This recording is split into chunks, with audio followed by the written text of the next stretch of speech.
Conducía por la gran vía madrileña cuando vi a mi hija mendigando, apretando a mi nieta contra su pecho entre el rugido de los motores y el calor asfixiante del asfalto.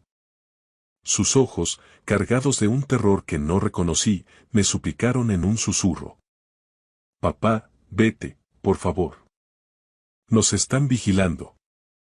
Fue en ese preciso instante cuando comprendí que su marido y esa víbora de su suegra habían orquestado todo este infierno. Solo alcancé a decirle: no te preocupes. Déjamelo a mí. Lo que aún no sospechaba era hasta qué punto llegaba su maldad. No se habían limitado a robarle su patrimonio. La habían acorralado, cazado y empujado hasta el abismo, pero yo me iba a encargar de que pagaran por cada lágrima. Me llamo Tomás García, y a mis 66 años he aprendido que, a veces, el silencio no es solo prudencia, es supervivencia. Eso era lo que buscaba aquella tarde de junio mientras salía del Hospital Universitario La Paz. Las palabras del cardiólogo aún resonaban en mi cabeza. Tomás, su tensión se dispara cuando se altera. Necesita evitar el estrés a toda costa. Apagué el aire acondicionado a pesar de los casi 40 grados que asolaban Madrid a veces. La incomodidad física ayuda a despejar la mente mejor que cualquier lujo. El tráfico estaba colapsado en el nudo de Plaza Elíptica. Me detuve ante el semáforo en rojo, con las manos apoyadas en el volante, dejando que la mente vagara sin rumbo fijo. Fue entonces cuando la vi. Una mujer se movía entre los coches, delgada y con la ropa hecha jirones. Sus prendas estaban manchadas y rotas, y caminaba descalza sobre el asfalto ardiente, lo suficientemente caliente como para quemar la piel al contacto. Llevaba a un bebé sujeto al pecho, una criatura diminuta de mejillas pálidas cuya cabecita colgaba débilmente contra su hombro. Pasaba de ventanilla en ventanilla, contando las monedas de céntimo en su palma con una urgencia desesperada. No era el conteo casual de quien busca completar para un capricho, sino el frenesí de alguien cuyo próximo plato de comida depende de cada moneda de cobre. Debería haber apartado la mirada. Madrid está lleno de gente pidiendo ayuda en las intersecciones, pero algo me obligó a mirar más de cerca. Ella se agachó para recoger una moneda que se le había caído y entonces vi su rostro con total claridad. El corazón se me detuvo. Era Lucía, mi hija. Mi Lucía. El nombre estalló en mi garganta y abrí la puerta del coche de un golpe. Ella levantó la vista y sus ojos se abrieron de par en par, no con alivio, sino con puro pánico. Papá, no. No puedes estar aquí. Tienes que irte. Por favor. Retrocedió como si yo fuera la mayor de las amenazas. Sube al coche ahora mismo, le ordené, luchando por mantener la voz firme. Papá, nos están vigilando, insistió ella. Me da igual quien esté mirando, respondí mientras abría la puerta del copiloto. Sube. Se quedó congelada, abrazando al bebé con más fuerza. La pequeña soltó un quejido, un sonido débil que me desgarró por dentro. Lucía, suavicé el tono, por favor, deja que te ayude. Su rostro se desmoronó. Las lágrimas trazaron surcos limpios a través de la suciedad de sus mejillas. Miró a su alrededor frenéticamente y, finalmente, se tambaleó hacia el vehículo. Entró y se encogió en el asiento, intentando desaparecer, mientras la niña permanecía inmóvil contra ella, agotada por el bochorno del verano madrileño. El semáforo se puso en verde y los coches empezaron a pitar detrás de mí. Los ignoré y arranqué. Durante varias manzanas, ninguno de los dos pronunció palabra. Los hombros de Lucía se sacudían con sollozos silenciosos mientras mecía suavemente a la pequeña Sofía, susurrando palabras que no alcancé a oír. Tenía 1000 preguntas, pero una quemaba más que las demás. Una duda que convertía mi confusión en algo frío y afilado como el hielo. Miré a esa mujer que parecía el fantasma de mi hija, la chica a la que lo había dado todo. Lucía, dije en voz baja, rompiendo el silencio, ¿dónde están el piso de la calle Serrano y el coche que te compré? Ella cerró los ojos, su cuerpo entero temblaba, y entonces comenzó a responder en susurros entrecortados que me helaron la sangre. Conduje sin pensar, simplemente poniendo distancia entre nosotros y aquel semáforo de la muerte. Dime qué ha pasado, insistí. Todo. Su voz apenas era audible. El piso ya no existe, papá. Ni el coche. Ni los 400.000 euros de los ahorros. Todo lo que me diste se ha ido. Apreté la mandíbula al escuchar los nombres. Hugo, su marido y Patricia, su suegra. 3 días después de que naciera Sofía, Hugo llegó a casa con un regalo. Una pulsera de plata grabada que decía la mamá de Sofía. Lucía rompió a llorar de nuevo. Pensé que era el marido más atento del mundo. Luego, él sacó unos papeles diciendo que estaba gestionando un seguro de vida y un fondo para proteger el futuro de la niña. Solo necesitaba mi firma. Yo estaba agotada, papá. Sofía no había dejado de llorar en toda la noche y llevaba días sin dormir. Firmé sin leer. ¿Qué firmaste exactamente?, pregunté con un nudo en la garganta. Un poder notarial total, las palabras sonaron como ceniza en su boca. Le di el control de absolutamente todo. Las cuentas, el piso, cada céntimo. Y después de eso, me pusieron a trabajar. Sus manos no dejaban de temblar. Cada mañana, durante las últimas 2 semanas, su hermano o Patricia me llevaban a distintos puntos de la ciudad. Me dejaban allí con Sofía y me decían que, si no conseguía al menos 20 euros, no comería esa noche. Me obligaron a mendigar, papá. Me contó que la vigilaban de cerca. Patricia aparcaba cerca para asegurarse de que no se moviera de su puesto. Por la noche, la encerraban en una habitación trasera y le quitaban el móvil.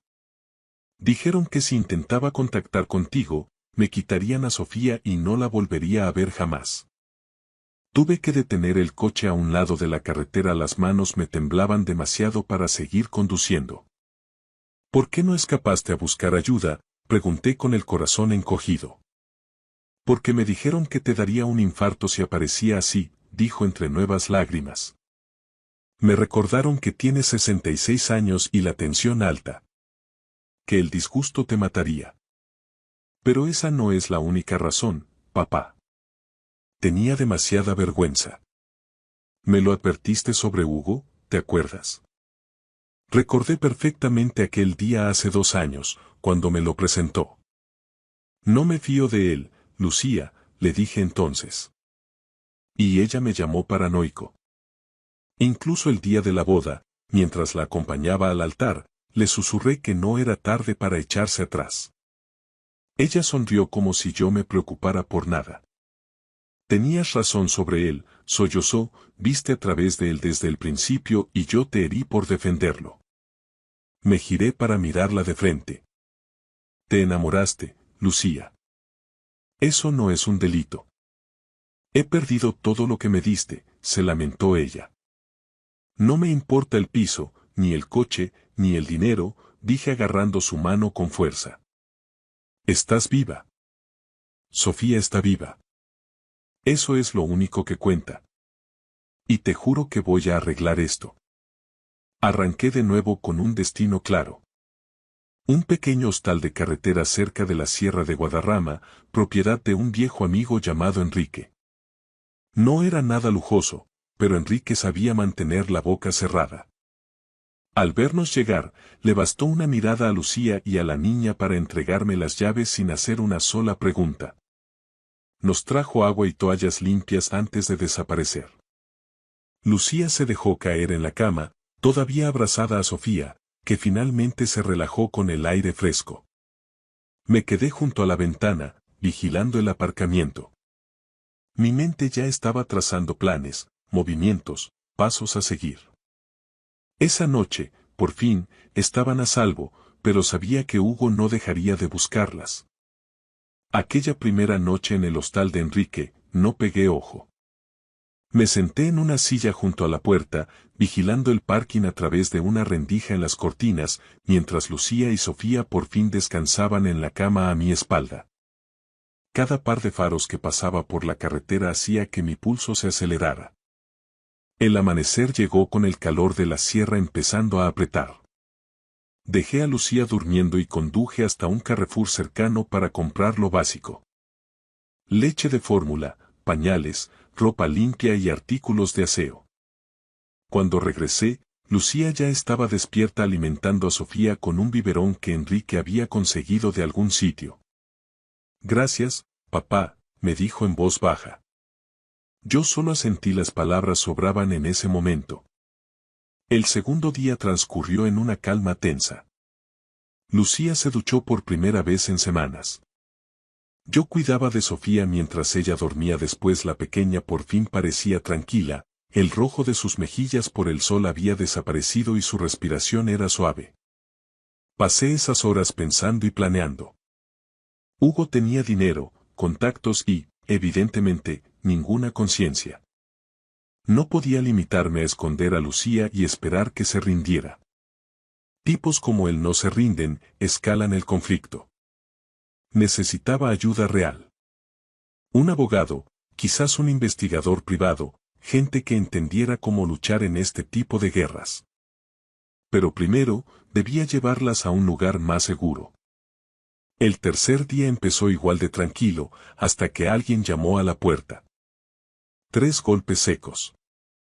Pausa. 3 golpes más.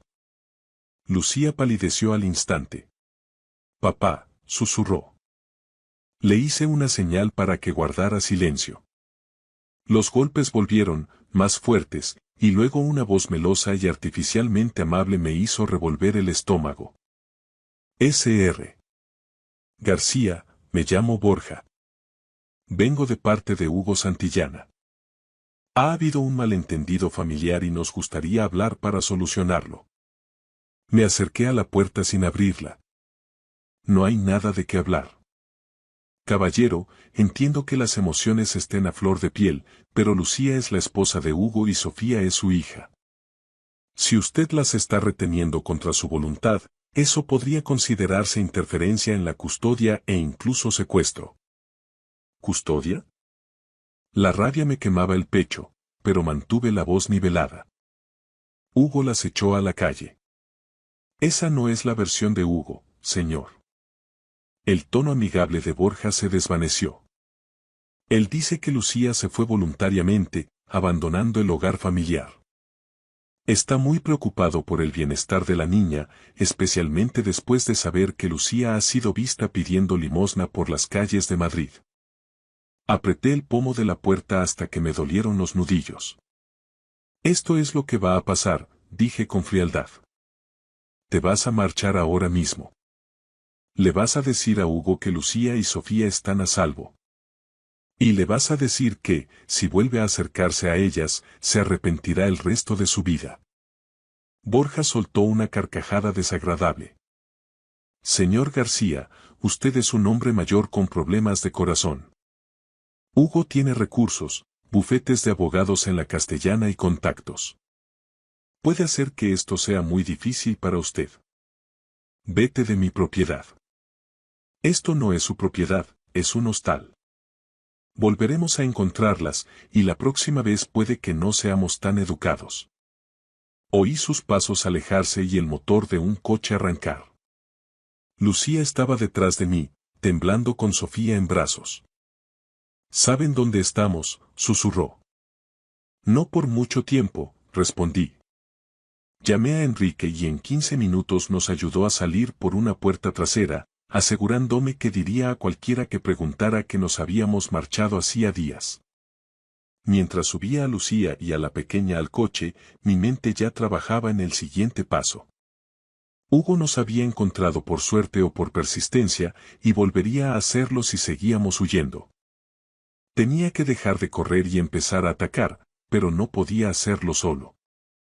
Si volvían a localizarnos, la próxima vez traerían a la policía y usarían la ley en nuestra contra. Llegamos a un apartamento en Las Rozas que conseguí a través de un antiguo colega. Tenía control de acceso y cámaras de seguridad en cada entrada. Instalé a Lucía, le enseñé cómo echar el doble cerrojo y le hice prometer que no abriría a nadie que no fuera yo. ¿A dónde vas?, me preguntó asustada. A buscar refuerzos. El despacho de Samuel Portero estaba en un edificio profesional cerca de los juzgados de Plaza de Castilla. Conocía a Samuel desde hacía 15 años, habíamos coincidido en la directiva de una fundación. Era afilado, metódico y no perdía el tiempo en cortesías. Cuando entré en su oficina esa tarde, me miró a la cara y dijo: ¿A quién tengo que enterrar, Tomás? Le conté todo.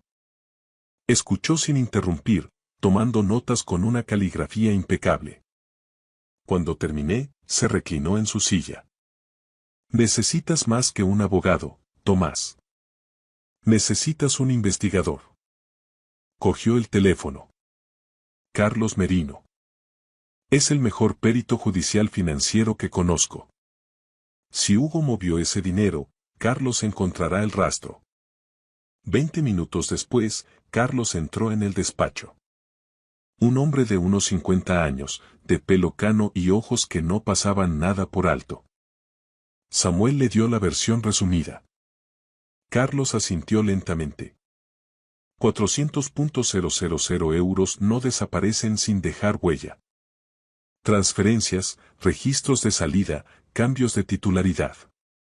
Todo está ahí si sabes dónde mirar. Necesitaré la información de las cuentas de Lucía y cualquier cosa que recuerde haber firmado. Firmó un poder notarial, dije. Pensó que eran papeles de un seguro. Eso es dolo. Si hubo engaño sobre lo que estaba firmando, es fraude contractual y penal, sentenció Samuel. Primero, pediremos una orden de alejamiento inmediata. Luego, construiremos el caso por estafa, coacción y posible apropiación indebida. ¿Y Sofía?, pregunté. Hugo ya está amenazando con el tema de la custodia. ¿Con qué argumentos? Que Lucía estaba en la calle. La expresión de Samuel se endureció. Estableceremos que estaba en la calle porque Hugo la puso allí. Hay una diferencia abismal. Pero necesitamos testigos. Alguien que viera lo que estaba pasando. Recordé a una voluntaria de una ONG madrileña que ayudaba a personas sin hogar. Hay una mujer, Elena Rivas. Trabaja en asistencia social. Vio a Lucía varias veces e intentó ayudarla. La encontraré, dijo Carlos tomando nota. ¿De cuánto tiempo disponemos?, pregunté. De días, no de semanas, respondió Samuel. Hugo sabe que tienes a Lucía. O intentará presionarla para que vuelva o presentará una denuncia oficial para forzar la situación. Tenemos que estar listos antes que él. Asentí, sintiendo por primera vez algo que no había sentido desde que encontré a mi hija en aquel semáforo. Esperanza. Al levantarme para irme, mi móvil vibró. Un mensaje de un número desconocido. Tu hija está por todo Facebook. La gente se hace preguntas. Mejor actúa rápido antes de que esto se ponga más feo. Se lo enseñé a Samuel. Esa es su otra arma, dijo él. La opinión pública. Carlos, ¿cuánto puedes tardar? Iré rápido, respondió Carlos, pero ellos nos llevan ventaja con el relato de los hechos. Salí de allí con la cabeza a mil. Hugo no solo iba a por Lucía legalmente, iba a por su reputación, asegurándose de que, incluso si ganábamos en el juzgado, ella ya hubiera perdido ante los ojos de todo el mundo. Esa misma noche, poco después de las 8, mientras estaba en la cocina del apartamento de Las Rosas observando cómo Lucía intentaba que Sofía tomara un poco de leche, mi móvil vibró sobre la mesa. Era un enlace de Facebook enviado por un desconocido. Al abrirlo, mi estómago dio un vuelco. El video, grabado desde la ventanilla de un coche, mostraba a Lucía en el nudo de Plaza Elíptica, bajo un sol abrasador, con la pequeña Sofía llorando en sus brazos. Lucía se veía demacrada, con la mirada perdida por el agotamiento. El pie de foto escrito por Hugo decía: Esta es mi esposa, Lucía Santillana. Abandonó a nuestra familia, se llevó a nuestra hija y desapareció. No está bien mentalmente y rechaza cualquier ayuda. Si la ven, avísenme. Solo quiero que mi bebé vuelva a casa sana y salva. En apenas 2 horas, el video ya tenía más de 15.000 reproducciones. Los comentarios eran despiadados. ¿Qué clase de madre usa a un bebé para estafar? Parece drogada, que alguien llame a servicios sociales, la vi ayer, es una mendiga profesional. Y coronando la lista, un comentario de Patricia, su suegra. Hemos intentado ayudarla tanto. Está así desde que nació Sofía. Le dimos todo, pero nos rechazó. Ahora pone en peligro a la niña, rezo para que reciba ayuda. Cientos de personas apoyaban sus mentiras. Lucía se acercó y, antes de que pudiera evitarlo, tomó el teléfono. Vio el video y leyó las palabras de odio. Dicen que soy un monstruo.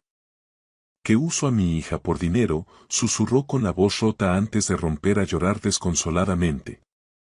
La gente le cree a él, papá. Creen que soy una mala madre.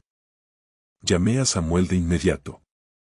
Lo he visto, Tomás, me dijo antes de que pudiera hablar. Tenemos que responder, Samuel, hay que contar la verdad, exigí. Pero su respuesta fue tajante, no. Si respondes ahora, parecerás desesperado. Hugo quiere que pelees en público porque controla el relato. Deja que sigan publicando.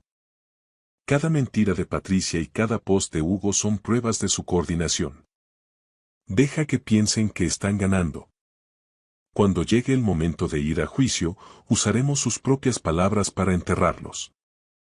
Odiaba quedarme de brazos cruzados, pero confiaba en él. Pasé la noche en vela, vigilando la puerta y viendo cómo el contador de visitas subía. 31.000 a medianoche, 50.000 al amanecer.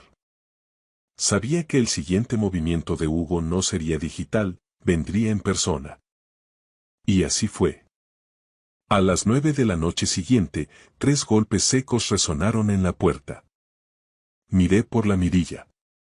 Era Mario, el hermano de Hugo. Sr. García, tenemos que hablar, dijo con una calma gélida. No abrí. Se ha llevado a la hija de Hugo, eso es secuestro en este país, continuó él. Y usted es un hombre mayor interfiriendo en asuntos de custodia. Es peligroso. Ha tenido problemas de corazón, ¿verdad? El estrés no es bueno a su edad. Los infartos ocurren, incluso a quienes se creen cuidadosos. Piense en su salud, porque si a usted le pasa algo, Lucía se quedará sola y Sofía volverá a donde pertenece. Cuando se marchó, mi pulso martilleaba en mis sienes. Media hora después, llamó Carlos Merino, el investigador. Siéntate, Tomás. He entrado en los registros financieros de Lucía. Lo que me contó me dejó helado. Hugo había contratado un seguro de vida a nombre de Lucía 3 días después del parto. La indemnización era de 500.000 euros y el único beneficiario era él. Pero había más. Los datos del GPS de Patricia confirmaban que estuvo en Plaza Elíptica todos los días, vigilando cómo Lucía mendigaba. Y Carlos encontró mensajes entre Hugo y Borja. Hugo le pagaba 500 euros a la semana para asegurarse de que Lucía no fuera a un refugio y se mantuviera visible en la calle. No solo querían el dinero, Tomás, dijo Carlos con voz sombría. Querían que Lucía colapsara bajo el sol. Esperaban un accidente, un golpe de calor, cualquier cosa. Si ella moría, Hugo cobraba el $500,000 del seguro además de todo lo que ya le robó. Esto no era solo un robo, era un intento de asesinato por negligencia. Miré a Lucía, que dormía plácidamente en el sofá, ignorando que el hombre que juró amarla había puesto precio a su vida. Samuel tiene que ver esto ahora mismo, dije con voz plana y fría. Se acabó el jugar a la defensiva. Es hora de preparar una trampa. Quedamos en el Starbucks de la Avenida de la Victoria a las 10:45 del día siguiente. Samuel estaba allí, sentado a 3 mesas de distancia con su portátil, fingiendo ser un trabajador más. No me saludó. Yo pedí un café solo y me senté al fondo, con el móvil grabando en el bolsillo de mi camisa. A las 11 en punto, Patricia entró por la puerta con unas gafas de sol de diseño y una americana de lino impecable. Hugo la seguía con las manos en los bolsillos y una expresión de suficiencia. Se sentaron frente a mí sin preguntar. Hice que mi voz sonara cansada, la voz de un hombre derrotado. Solo quiero entender qué ha pasado, dije en voz baja. Patricia se inclinó hacia adelante, con un tono que chorreaba una falsa compasión. Lucía lleva mucho tiempo mal, Tomás. No está bien de la cabeza. Necesita ayuda profesional. ¿Y qué hay del piso que le compré? Pregunté. ¿Esa vivienda de 700.000 euros en el centro? ¿Dónde está ahora? Patricia no pestañeó. Eso ahora es patrimonio familiar. Lucía firmó los papeles voluntariamente. Todo es legal. ¿Y el coche? ¿El Mercedes? Hugo intervino con voz suave. También es propiedad de la familia. El dinero de las cuentas de Lucía se reinvirtió en negocios familiares. Todo se hizo conforme a la ley. 400.000 euros, dije. Esfumados. Patricia me dio una palmadita en la mano. Lucía tomó sus decisiones. Firmó los documentos y ahora te está usando para intentar recuperar lo que ella misma entregó. Retiré mi mano lentamente. ¿Qué queréis de mí? Queremos que Sofía vuelva a donde pertenece, sentenció Patricia, endureciendo el gesto, con su padre. Y tú tienes que dejar de interferir. Hugo se reclinó en la silla. Eres un hombre mayor, Tomás. No necesitas este estrés. Trae a Sofía y nos olvidaremos de todo esto. Me levanté despacio, fingiendo que me dolían las rodillas. Tengo que pensarlo. Patricia sonrió. Por supuesto. Pero no tardes mucho. Salí del local. Samuel me siguió 30 segundos después. ¿Lo tienes?, jadeé en el parking. Él levantó su teléfono. Cada palabra.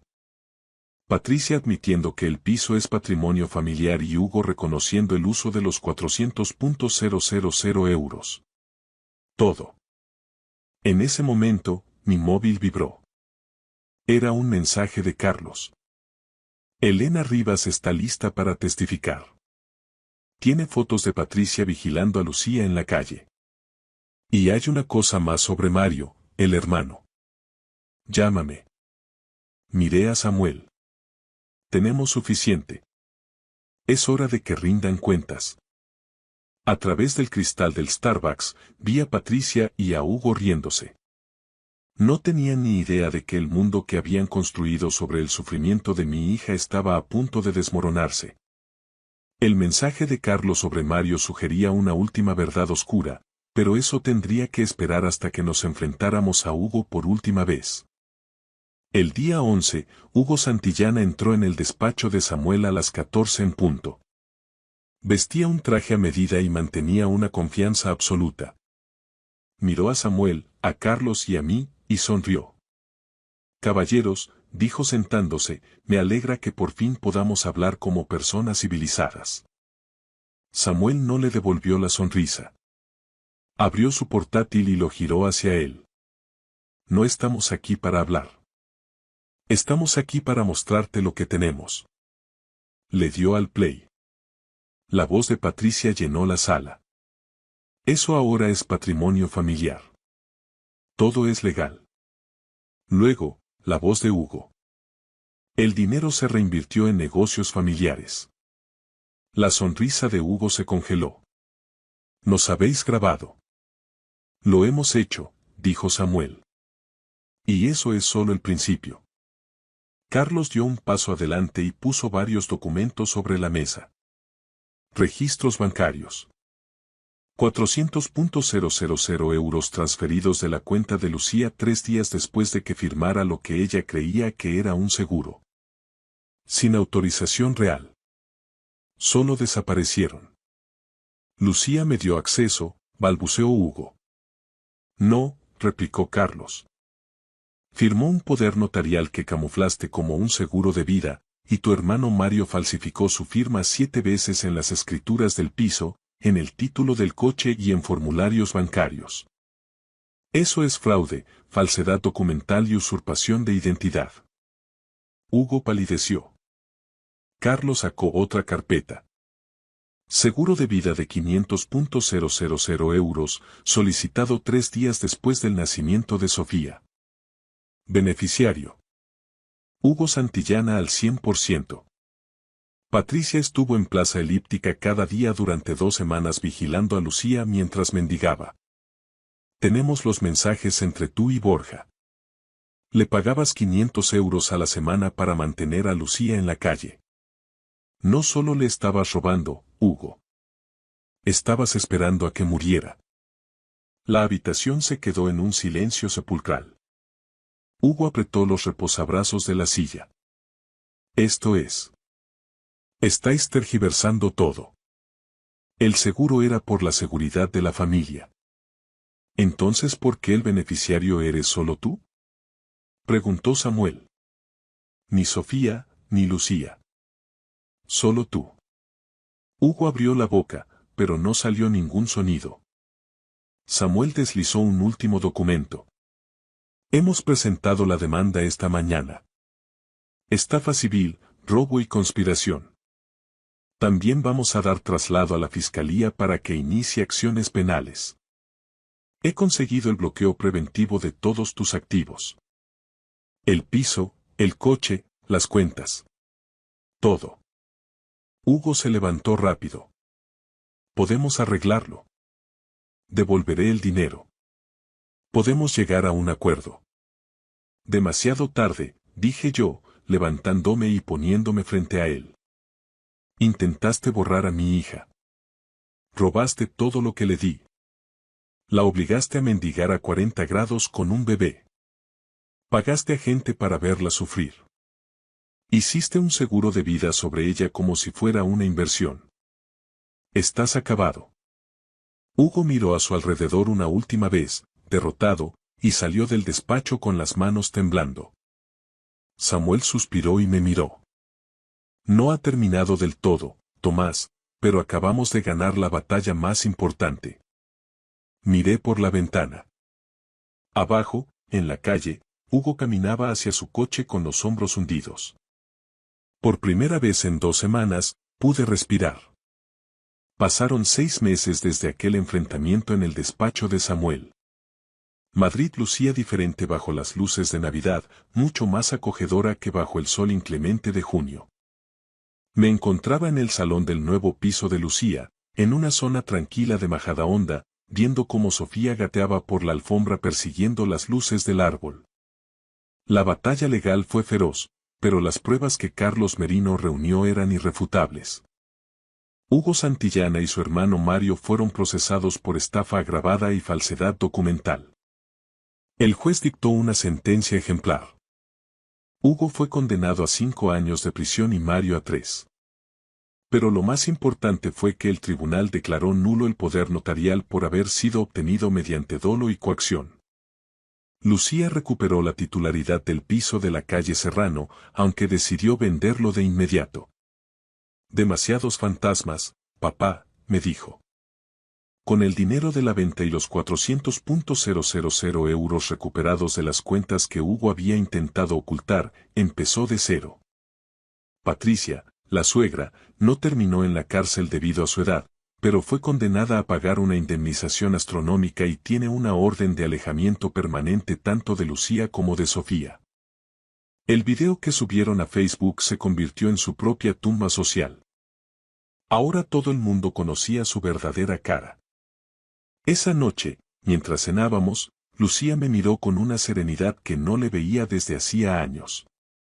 Papá, gracias por no rendirte, dijo mientras tomaba mi mano. Gracias por no dejar que el orgullo te impidiera buscarme. Lo volvería a hacer 1000 veces, hija, respondí. Me di cuenta de que mi salud había mejorado. Irónicamente, luchar por ellas hizo que mi corazón se fortaleciera más que cualquier reposo que el doctor de la paz pudiera recetarme. Había aprendido que la familia no es solo estar presente en las celebraciones, sino estar dispuesto a bajar al infierno para rescatar a los tuyos cuando no pueden salir por sí mismos.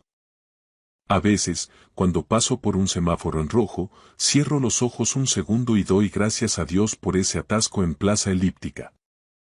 Por esa luz roja que me obligó a detenerme y mirar. Porque ese día, no solo salvé la vida de mi hija y de mi nieta, salvé mi propia alma de la peor de las soledades. La de haber podido ayudar y no haberlo hecho. Sofía soltó una carcajada mientras agarraba un adorno del árbol. La miré y supe que crecería sabiendo que valía la pena luchar por ella.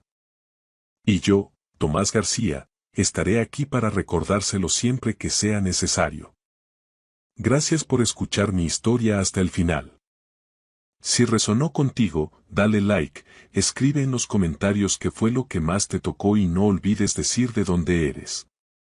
Suscríbete al canal, vienen muchas más historias.